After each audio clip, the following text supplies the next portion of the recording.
Hello guys, my name's Haste and this is Dungeon Defenders, and more specifically a look at the new hero called the Summoner.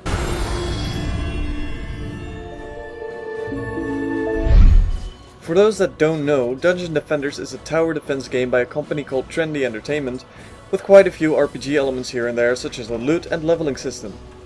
Now normally every hero would more or less feel like a combination of an action RPG and tower defense game, but the Summoner is a unique exception to this rule and offers quite a different gameplay style.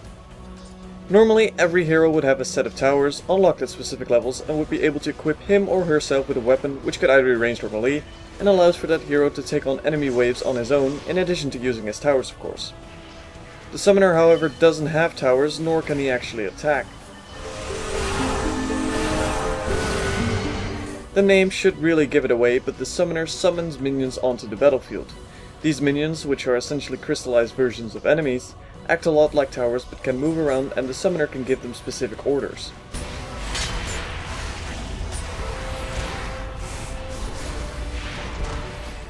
These minions, in combination with the so-called Overlord mode, basically add a strategic element to the game that no other hero has and makes the Summoner more of a tower defense / RTS hybrid.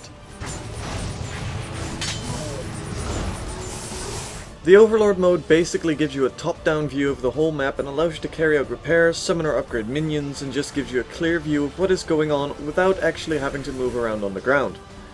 During all this, your Summoner is completely invulnerable. Overlord can be activated anytime you desire to do so and really gives you that RTS feel.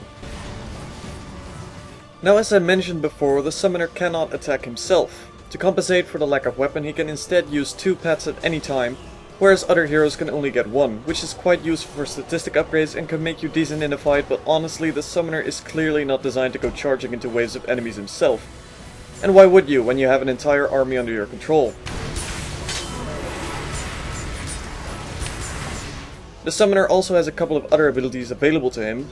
A phase shift, making him invulnerable much like the Overlord mode does, but allows you to move around on the ground while being invulnerable.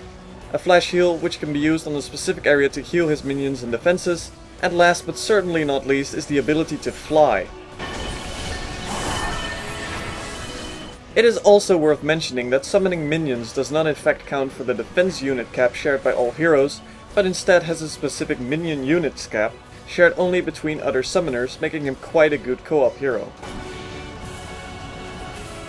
So if you're a fan of tower defense games and aren't shy of some strategy elements in your game, then the Summoner hero is definitely an interesting change of pace that requires you to play the game a little bit differently than you normally would, and in my opinion it is the most enjoyable hero in Dungeon Defenders yet.